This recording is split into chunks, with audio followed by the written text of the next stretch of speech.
Welcome to Confirmation Bias, presented by the League Ambassadors. I'm Ambassador Kenny Ken, and Earth to LeBron James.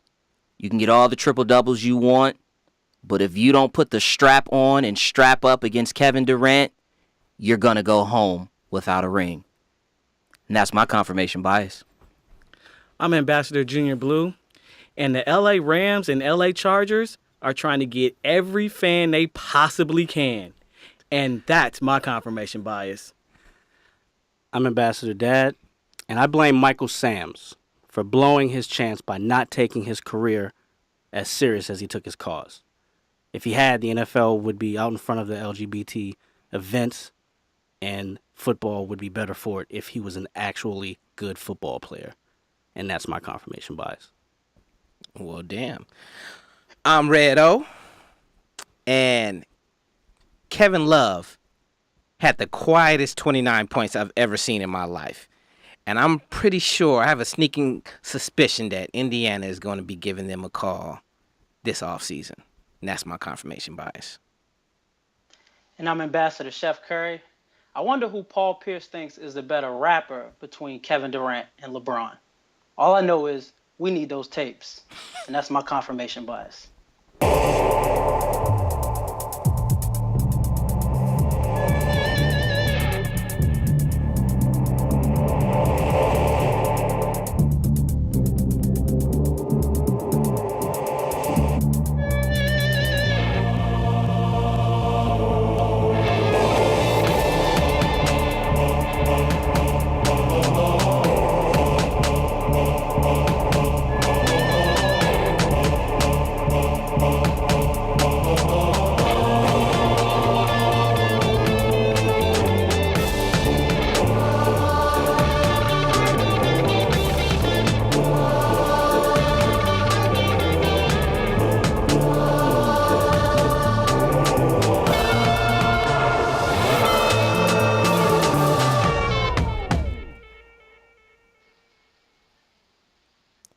Segregate. Now put that in your peace pipe and smoke it. Welcome to episode 24 of Confirmation Bias, presented by the... He had to do that. He had to. I'm going to start again. Welcome to episode 24 of Confirmation Bias, presented by the League Ambassadors. Please feel free to follow us everywhere on all your social media platforms, at the League AM. I'll repeat, at the League AM. And remember, liking is cool, but as Mr. Thought Potato to my left himself would say, sharing is caring. Why I gotta be a thought potato? I didn't say you were Mr. Thought Potato. Okay. We also need your feedback, so don't be afraid to comment on our website, YouTube page. This is gonna be a fun month. So y'all not gonna let me finish. We also need your feedback. So don't be afraid to comment on our website, YouTube page, or your favorite podcast catcher. We don't care if you hate us or love us. We just want to know either way.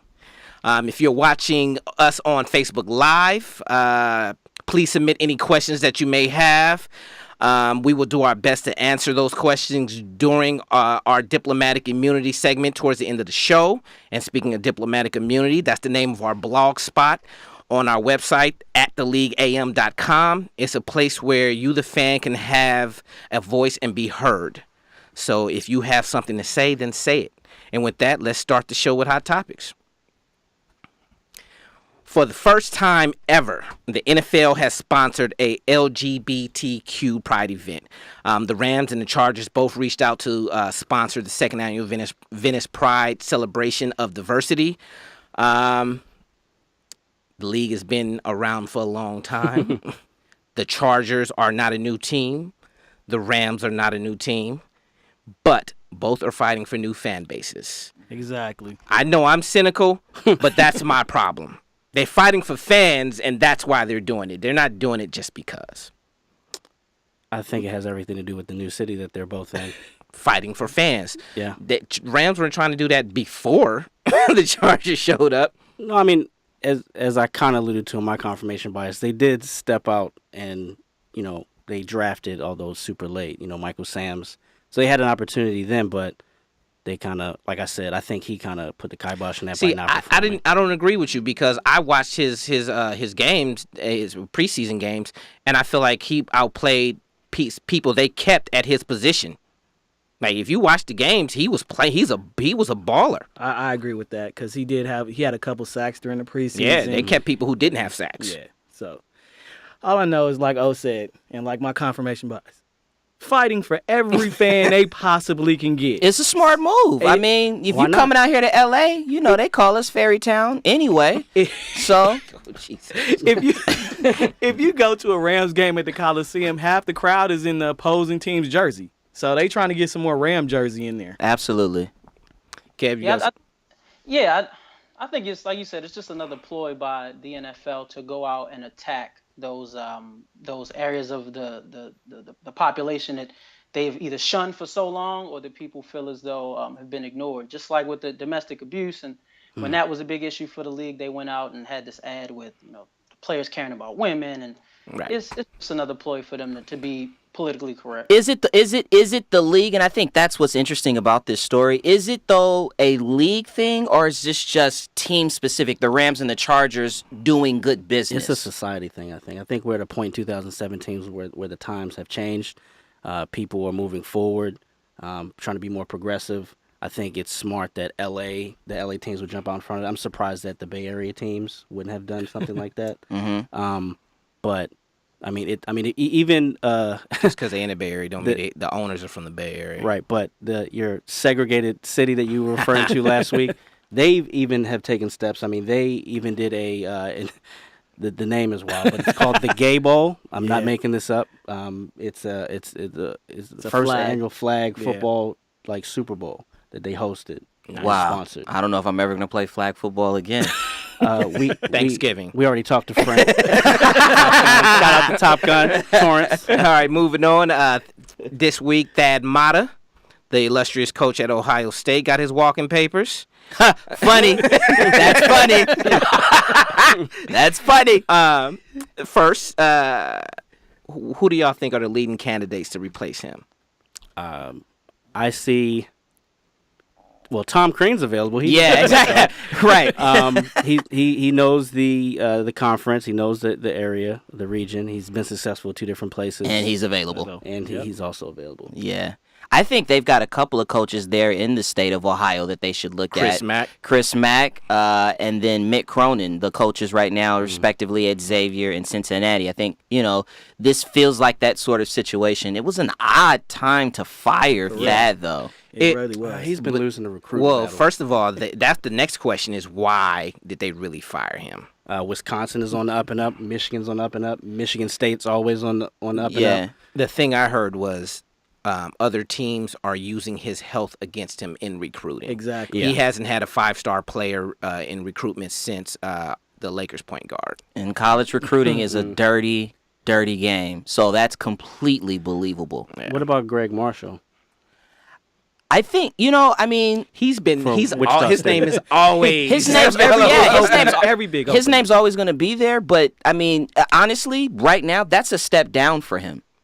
I would consider that Ohio State job being a step down for where he is. Well, he's making $3 million a year. If it's more than that, I don't know if it's a step down. I see what you're saying. Wichita State's program. Yeah, that program is. But their program is there because of what they moved up in competition, and he's gotten them there. Kev? His health and lack of recruiting is definitely a concern, but if you just look at results, they've been out of the top 25 the last 3 years, missed the NCAA tournament the last 2. College basketball is an impatient sport, man. If you're not getting it done, somebody else will. I've even heard Mike's Brown name floated. Oh, wow. Gilbert Gump. Ohio. Wow. Which, and like we said, since, he's having problem recruiting, that leads us to something we've talked about before, which is scouting, which leads us to the NBA Finals. Very good segue. That was Omar went to hosting school. I asked this question: did Game 2 show you guys anything different that would give you some reason to believe Cleveland? Yeah, they found their 5-man lineup for when Golden State goes to their death lineup. In the second quarter, it was Kevin Love at center with LeBron, Kyrie. It was Korver and Shumpert. And that's when they made their comeback and took the lead a little bit. So it's comforting to know that they've found what I think is going to be their 5-man lineup to go against the Death Squad. What the hell when are they you go, selling to, bro? I'm serious. You saw the game. Yes, I did. That's when they made their run. They found, because before there was a question as to who's the 5 that they're going to go to when Golden State goes to their death lineup. They could have 6, brother. My problem is, what happened to LeBron going to the hole? Second half, it stopped. Foreshadowing. So. It's not, but it's not all. But it's not. But honestly, and this is my confirmation bias. It's not offense. They scored 113 points and they got blown out by 20. Well, they scored 113 points. Here's the thing: Golden State turned the ball over 20 times and they still lost by over 20 points. So I don't care what 5. I mean, it did change some mind for me because I thought it was Golden State in 6. Now I have them in 5 because there are no more 3 games in a row to the road team. It's 2, 1, 1. So you think Cleveland does get a game? Yeah, I think they get a game. For the sake of being a basketball fan, I hope they get a couple games. But what I thought was interesting, and maybe it's a point to Omar's confirmation bias, is this series is a bunch of empty stats versus stats that don't have impacts. If, like you mentioned, Kevin Love, if you looked at the stat sheet in Game 1, he had 15 points and 21 rebounds. Like we talked about last week on the show, I think that would be enough to beat them. But man, those stats are front-running stats, if you ask me. They had no real impact on the game. Same thing with Kyrie. He's giving you 19, 20, 21, but all of those buckets are forced, and they have no real impact on the energy in the game and taking momentum away from Golden State. It's defense. They're empty stats because they're not playing good defense. And I honestly am appalled. I am appalled at the lack of defensive strategy on Cleveland's part. Like, Tyronn Lue is lost.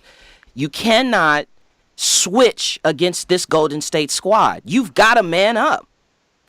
You have to man up. They have like at least 2 starting defensive liabilities out there. Right. It don't matter. Defense is 90% effort. It's just effort. And they are not competing at all on the defensive end. And it really is appalling to see. And Les and I had a conversation on Saturday. Somebody asked us a question about, the fact that there's 2 black coaches. And first thing Les said at first, though, was, Kerr gonna be back. That's funny. Yeah, come on now. He's like, I'm about to get this. And he was struggling. If you watch that game, he was struggling. Yeah. Every time they showed I feel really bad for him. I feel bad for him. That back injury stuff is real. Kev?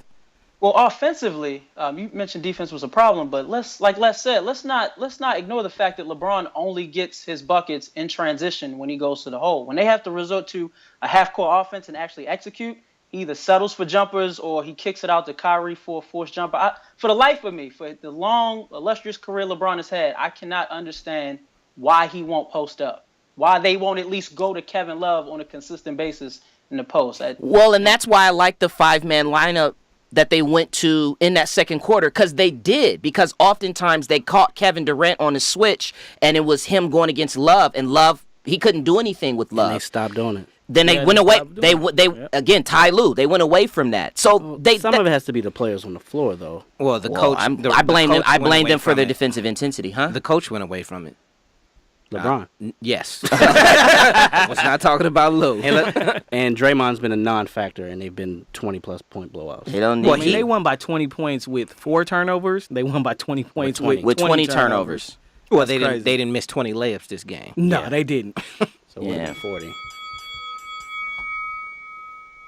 All right, guys, we're going to switch it up and get into our black versus blue antonym segment. Got a few good topics this week. We're going to start out with Major League Baseball and the Houston Astros, who, if they hold on to win tonight, get their 12th win in a row. I'm going to go to Omar. Redo, is this dominance by the Astros this season a hit or flop that they'll easily run through the American League this year? It is definitely a hit.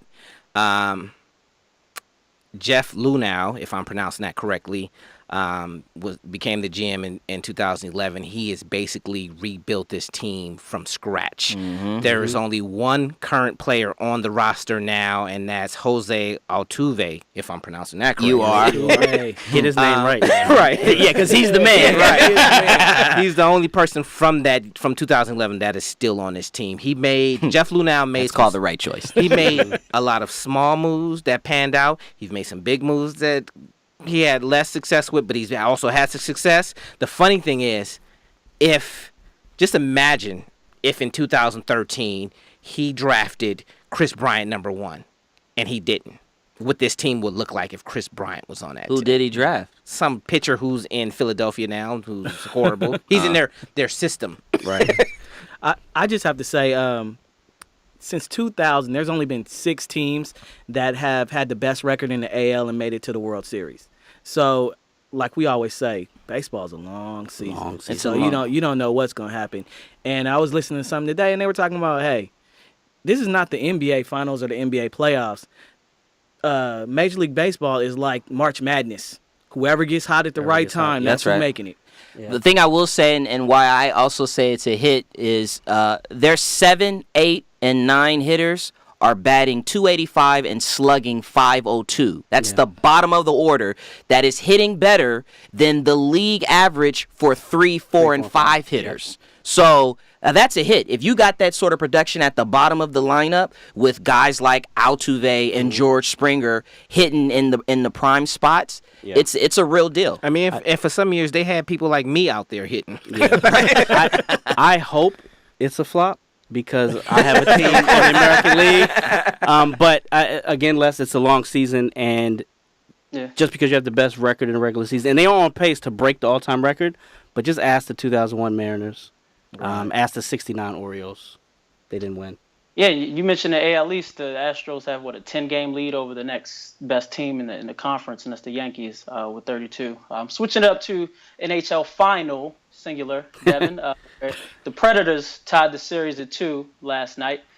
The Penguins are having problems at goalie. I don't know if anyone's seen that, but my question is, if they replace Matt Murray with Andrew Fleury, is it hope or hype that this will fix their problems and they can eventually take this series back? I think it's hope, because they did that shit earlier in the playoffs, because Murray was hurt, and then the other guy came in and played 15 games, and he got hurt. But if you have 2 goalies, you don't have one, just like in NFL with a quarterback. So I don't know, man. The games have been crunk though. I think it's hype because and I don't know a lot about hockey, but what I consistently have seen every game this series from Nashville is they put so much pressure on the goalie, because it's seeming like they always have the puck. They're like in a contest. If it's a situation where they're contesting for the puck, they come out with it. They're like a full court press team that just stays on top. And I mean, if you're out shooting the opposition 3-1, 4-1. I mean, it's just the law of averages at that point. So is it a goalie problem, or is it just like, man, it's just so much heat, like they can't get a break? Well, Rene, however you pronounce his name, Pekka Rinne, yeah, he was amazing yesterday. Yeah, right. He's definitely found he's got his swag back, like what you said. Charles Barkley was a fan. Oh, he was a fan of Charles was a fan of a lot of things last night. Charles was on. For some context, they actually had to pull Fleury out of the Cap series for giving up, for struggling defending the goal, and Murray now has given up 9 goals in the last 2 games. Yeah. So we'll definitely see. Now, last segment, newsworthy, nothing to see here. NASCAR's Darrell, Wallace Jr. is to become the first black driver in the NASCAR Cup Series since 2006. How do you guys feel about this? Bubba. My problem is the fact that it is newsworthy, but it should be nothing to see here. I mean, there has to come a point where just because somebody's black, it's not newsworthy. I think it's newsworthy because we just spent our last 2 Thursdays talking about NASCAR, and we are all black.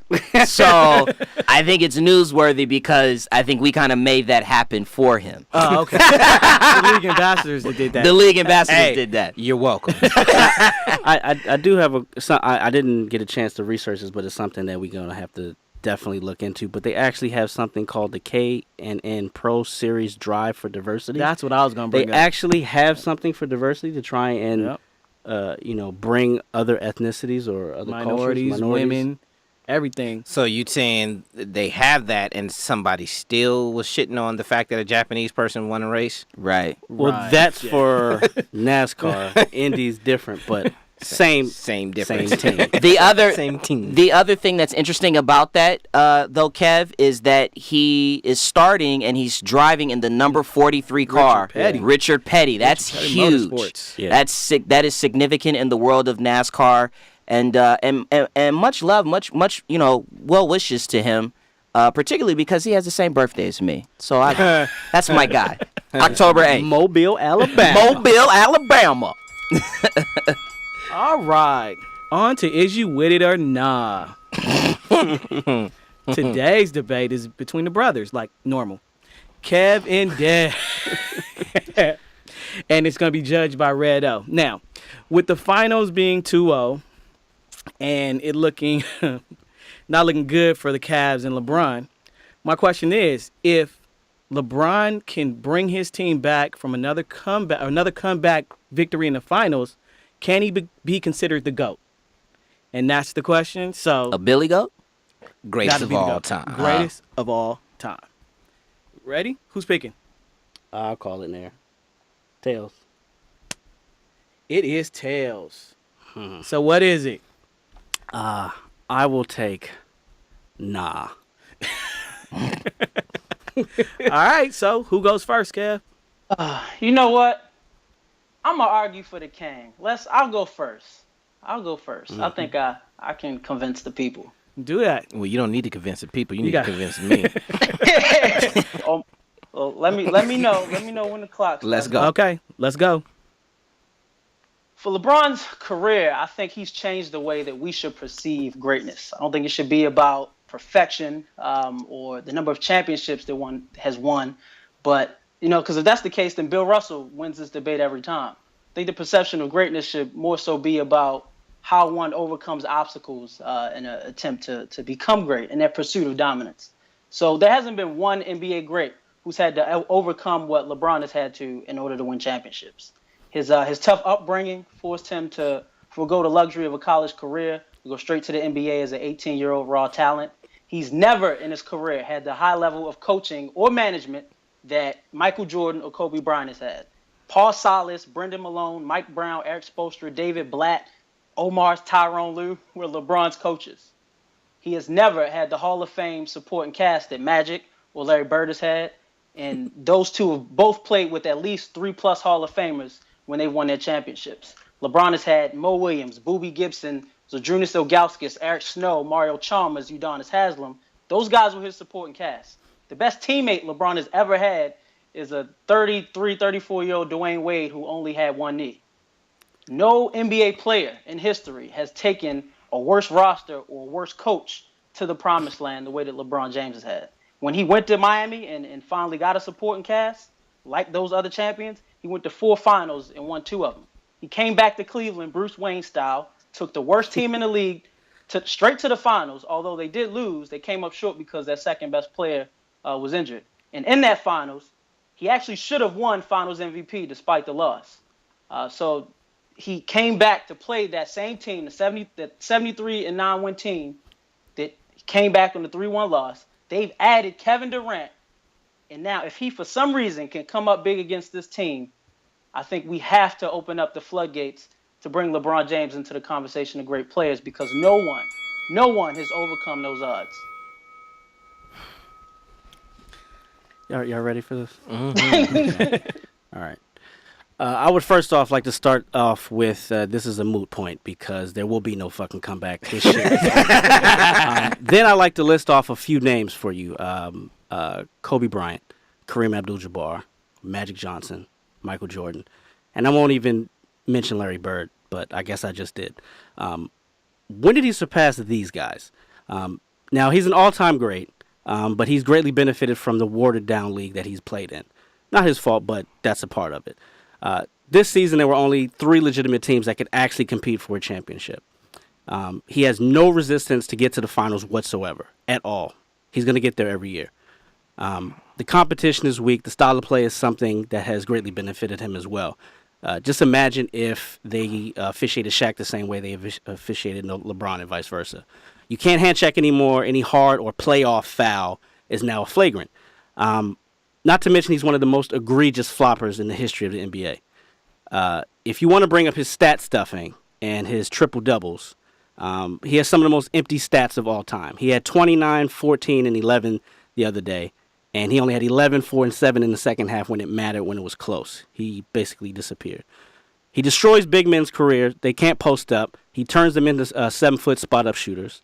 Although he makes mistakes, and they're magnified because of who he is and all the stuff that he's put on him, he just disappears too much in too many big games.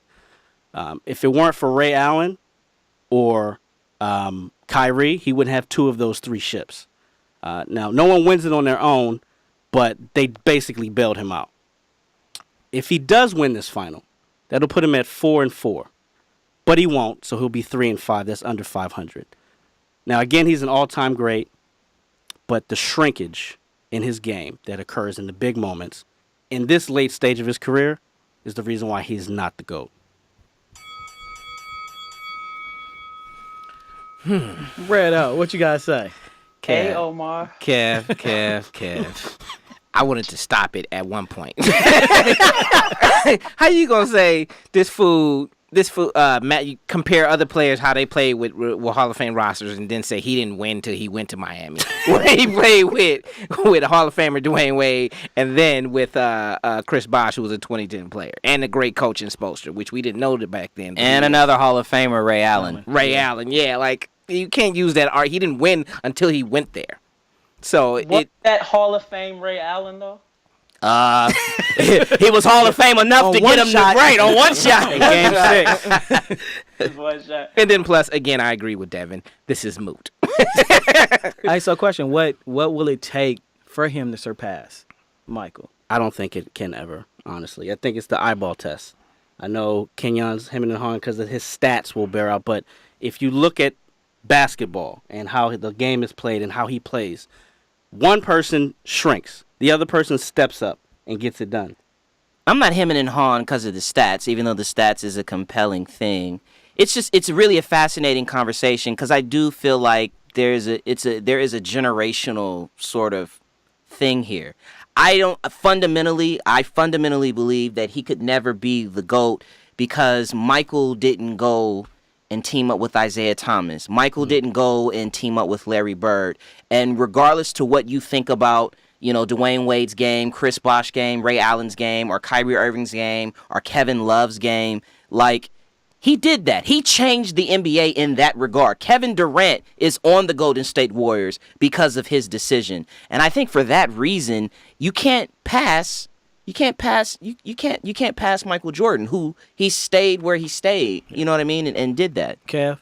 Yeah, it's funny. My true confirmation bias is no. I think even if LeBron does win 6 chips, I can't put him over Michael Jordan because I make this point all the time. There's nothing on Michael Jordan's resume that needs to be defended.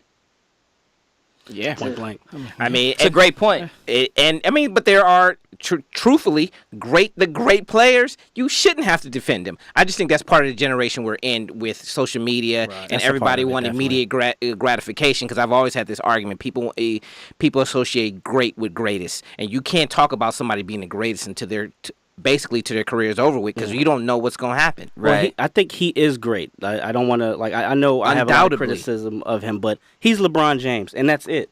That's it. Just like when they were trying to make the comparison with Kobe. I mean, there's a lot to compare because of the style of play, but Kobe is Kobe. Like, you shouldn't do that to someone else. And I mean, always going to do that, though. And also, Kevin, because of his upbringing, he had to forego college. What? Because of his upbringing, what? He had to forego college. Hey, he was trying to win the debate. Because of his talent? Because of the Nike money? deal? Right. Because of the money? They knew at 12 years old. Right. This debate was about overcoming obstacles. And you did not overcome, my brother. Hey, Kevin, I like how you did the head tilt and you slightly elevated your head. You got real political with that. Hey, I had to try, man. Well, I mean, again, to regardless of what I always believe that people have hated on LeBron way more. It's been irrational. Yes, I agree with that. LeBron has been great for his community. He is one of the greatest athletes for his community. When you look at what other athletes has done, people hated on him when he did that I'm taking my talents, but regardless of what anybody says, he gave $1 million to. It was like $2 million, something like that. To the Boys and Girls Club of, I don't know if it was Cleveland or just Ohio, but like regardless of you didn't like that, you didn't give up that money. Omar is going to be happy with what I'm about to say, but outside of Kareem Abdul-Jabbar, and you could even make an argument that LeBron has even done better in this regard, but there has been no one that has come into the league with the amount of hype that he came in with and delivered. And that it's something Michael Jordan didn't even have to deal with. And I think that, when it's something that no one talks about now, but to your point, Omar, when we look back from a historical perspective, that's going to be something that stands out more and more. Like, he called himself the king. He was called the king. He was promoted as the king, the chosen one. And you know what? He delivered. Huh? Go, Kev? He even wore 23. Right. And he delivered in a huge way. And again, this is a fan conversation, so it's all good. It's not LeBron out there saying I'm the GOAT, but he should be saying I'm the GOAT, because if you're not a competitor, then, right. He wouldn't have got this And far. I think that's part of what separates him from that conversation, because he would never say that. You ask Jordan, he's going to say that shit and he's going to rip your heart out. I don't think he has that in him. My question is, do we have a next? Because, 12 years after Jordan entered the league, we had Kobe. That's a great question. 7 years after Kobe, we had LeBron. Do we have, we're 12 years in. He was supposed to be Seventh Woods, but look what happened to him. He can't even get off the bench. Who? Seventh Woods. Oh my God. When he was 14, his videos were everywhere. But that's a good question. I don't know. But maybe what's the year difference between Russell Westbrook and LeBron? 31 to or 32 to 27, something like that. 5-year difference. So 5-year difference. Yeah, and Russ is already in. What year is he in? That's what I was gonna ask. What, It's 8, something like that. Mm. But I have another question before we move on with you guys.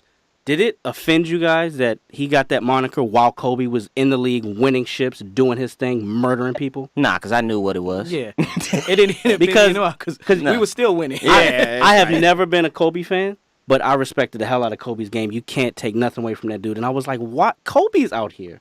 Well, I think he had already arrived. But his rise also was partially because of Denver. They needed somebody else to put up there. Right. It's a great point. Great point, Omar. So, thank you for watching this show with us. We're about to get out of here. This was episode 24 of Confirmation Bias. Please, as a reminder, feel free to follow us everywhere on all your social media platforms at theleagueam.com. We'll catch you on Thursday.